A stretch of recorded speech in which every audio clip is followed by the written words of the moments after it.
Welcome to Viral News and Entertainment. Yeah, you are smart. 500 citizens at the destination to Pangkal Pinang. Dear passengers,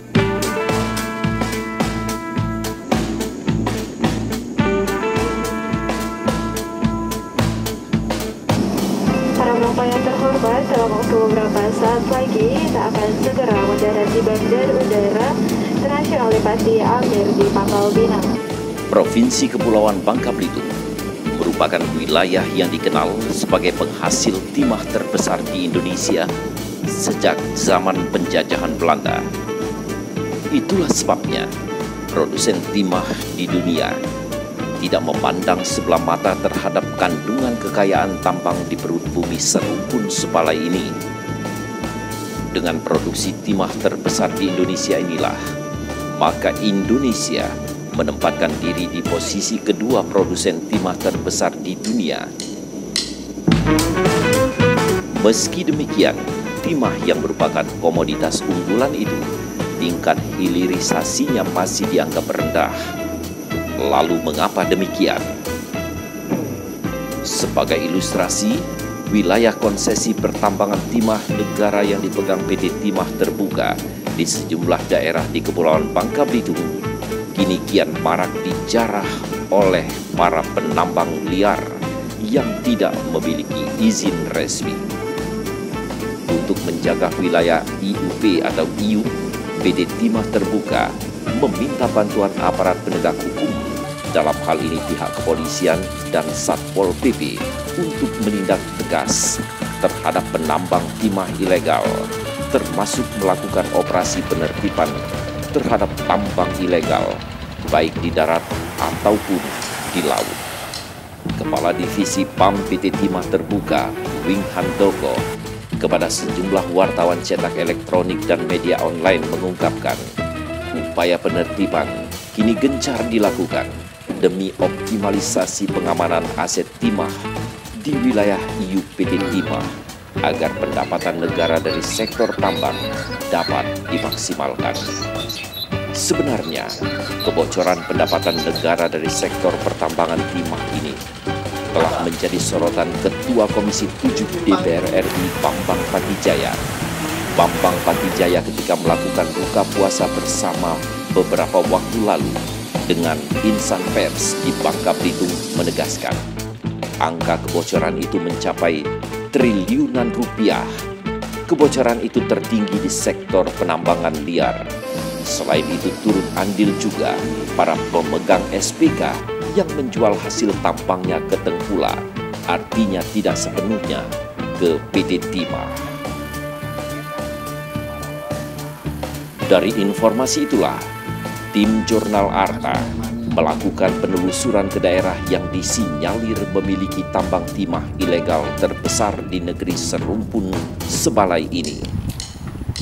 Benar saja, ketika tim berada di Tobuali, menemukan ribuan ponton ISA produksi, bahkan ponton tower beroperasi di bibir pantai wilayah Laut Tobuali, Bangka Selatan. Diprediksi, ponton-ponton yang beroperasi di wilayah IUP atau izin usaha pertambangan PT Timah ini, setidaknya satu ponton menghasilkan sekitar 1 ton lebih biji timah per bulan. Bisa dibayangkan berapa kerugian negara yang ditimbulkan jika satu ponton menghasilkan 1 ton per bulan. Berarti ada ribuan ton potensi cadangan timah yang hilang setiap bulan dari aktivitas penambangan tanpa izin di satu wilayah IUP PT Timah saja. Sedangkan PT Timah saat ini memiliki total IUP sebanyak 129 di Provinsi Kepulauan Bangka Belitung.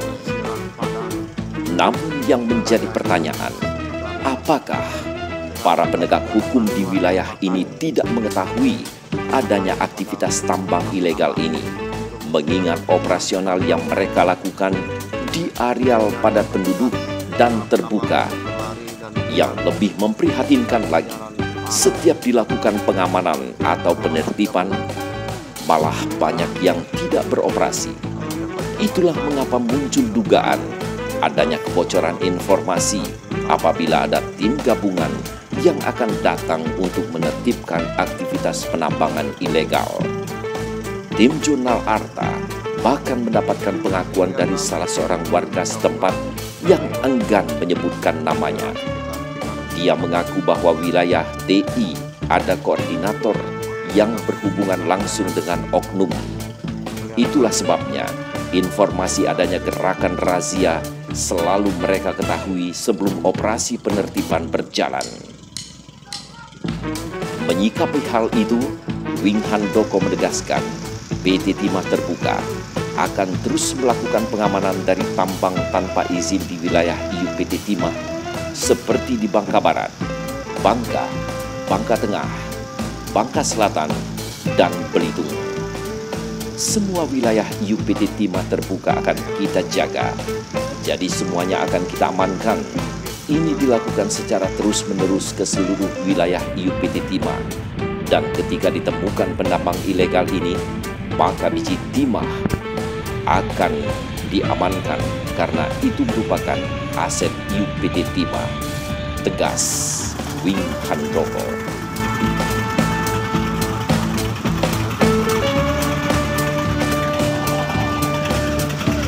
PT Timah sudah berkoordinasi dengan aparat penegak hukum dalam melakukan pengamanan aset. Apabila ditemukan ketidaksesuaian dan potensi pelanggaran, maka akan dilanjutkan dengan pelaporan kepada penegak hukum, ditambahkan Wing Handoko. Sebagai produsen timah terbesar di Indonesia, sesuai amanah undang-undang, PT Timah wajib berkontribusi kepada negara melalui pajak atau PPH dan PPN, PBB, royalti, iuran IUP, atau lainnya.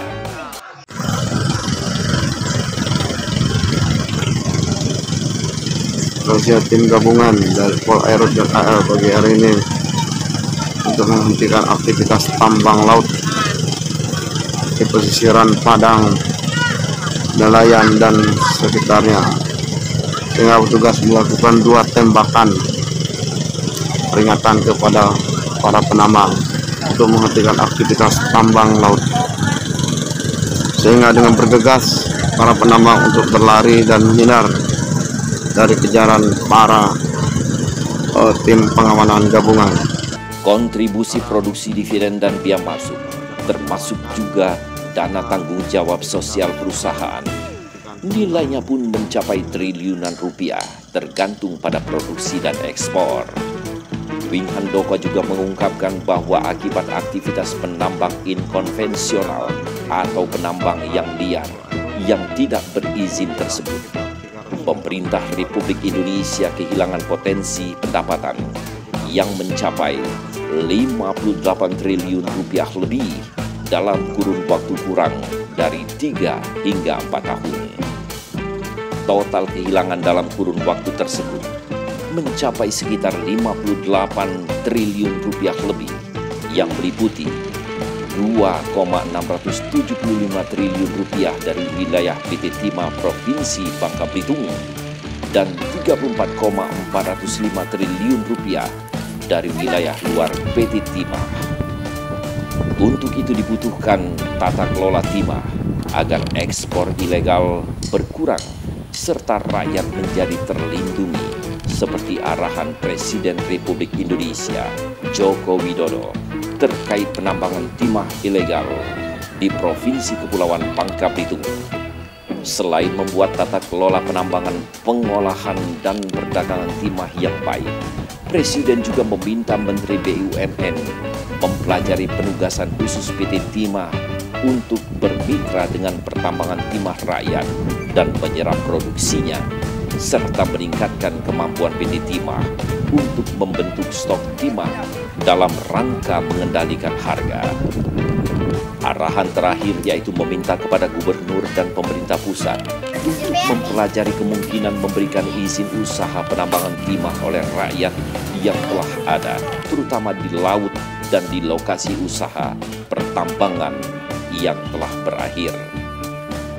Bila melihat dari kerugian negara, maka pihak yang bertanggung jawab termasuk penampung dari timah ilegal dari WIU PT Timah, jelas harus mempertanggungjawabkan kerugian negara, dan KPK harus tegas dalam penerapan hukum.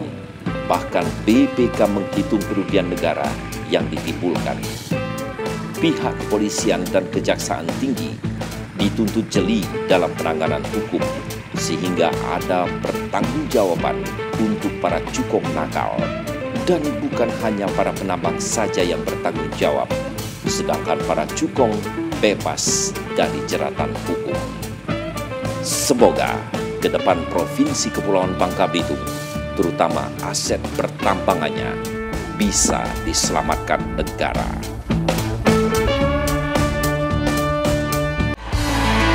Thank you for being with Viral News and Entertainment.